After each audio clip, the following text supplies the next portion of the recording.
آپ کی ولادت کے ساتھ ہی یہ خبر بھی نبی پاک علیہ الصلوۃ والسلام کو بتا دی گئی تھی کہ امام حسین شہید کیے جائیں گے.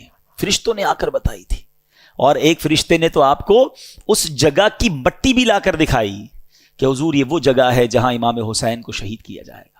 حضرت مولا علی ایک بار کربلا کے قریب سے گزرے تھے, فرات کے کنارے, تو قافلے کو روکا اور کہا رک جاؤ, مجھے میرے آقا علیہ الصلوۃ والسلام نے بتایا کہ انہیں جبرائیل نے بتایا ہے کہ حسین فرات کے کنارے پر شہید کیے جائیں گے. یہ سب کیا تھا؟ اچھا, امام حسین کو خود بھی پتا ہے, بی بی فاطمہ کو بھی پتا ہے, اور مولا علی کو بھی پتا ہے, سارے صحابہ, کئی صحابہ کو پتا تھا کہ شہید کر دیے جائیں گے, اور یہ بھی بتایا گیا کہ حضور آپ کی امت ہی شہید کرے گی.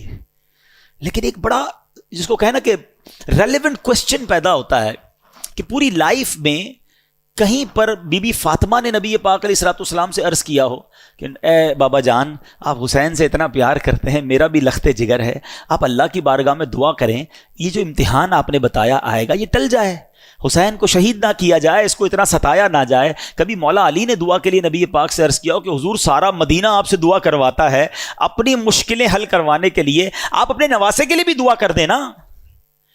کسی نے دعا نہیں کروائی. What is the reason behind this? یہ بڑا امپورٹنٹ کوسچن ہے اور یہی سمجھنا ضروری ہے. Everybody knows about the incident of Karbala. سب کو معلوم تھا کہ کربلا میں ہونا ہے, کچھ شہید ہونا ہے امام حسین نے, مگر کسی نے دعا نہیں کروائی. سبحان اللہ. اس کا مطلب یہ ہوا everybody is prepare for that examination. یہ سب تیار تھے اس امتحان کے لیے, یہ اپنے بچے کو پال رہے تھے شہید ہونے کے لیے. یہ ہے نبی پاک کا گھرانہ. کہتے نا شاعر, زباں پر شکوے رنجو علم لایا نہیں کرتے, نبی کے نام لیوا غم سے گھبرایا نہیں کرتے.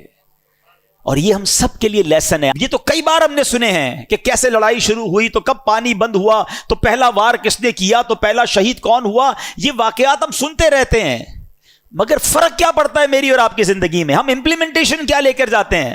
ہم میں سے کئی وہ ہیں جن کی زندگی میں 40 بار عاشورہ آیا ہوگا, کسی کی زندگی میں 30 بار آیا, کسی کی زندگی میں 50 بار عاشورہ آیا.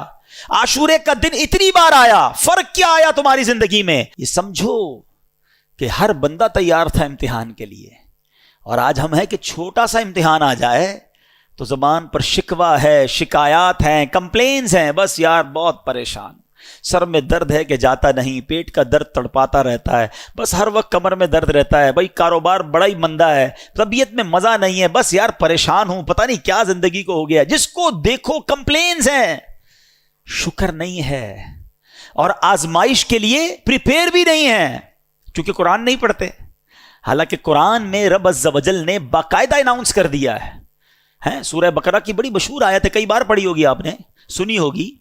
وَلَنَبْلُوَنَّكُمْ بِشَيْءٍ مِّنَ الْخَوْفِ وَالْجُوعِ وَنَقْصٍ مِّنَ الْأَمْوَالِ وَالْأَنفُسِ وَالثَّمَرَاتِ وَبَشِّرِ الصَّابِرِينَ, کہ ہم ان قریب تمہیں آزمائیں گے. وَلَنَبْلُوَنَّكُمْ, کن چیزوں سے؟ اچھا لسٹ بھی دے دی قرآن نے.